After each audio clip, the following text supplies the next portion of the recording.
হচ্ছে না তো সবাই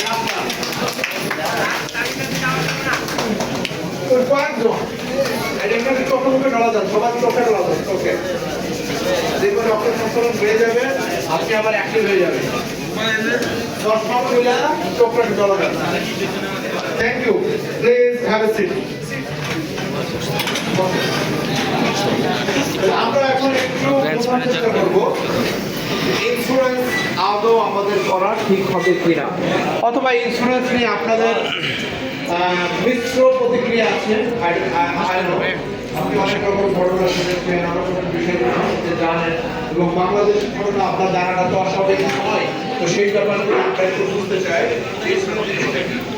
আপনি যাই জানেন না কেন, বাংলাদেশের কাস্টম সংশোধনায় সারা পৃথিবীর সবচেয়ে স্থানে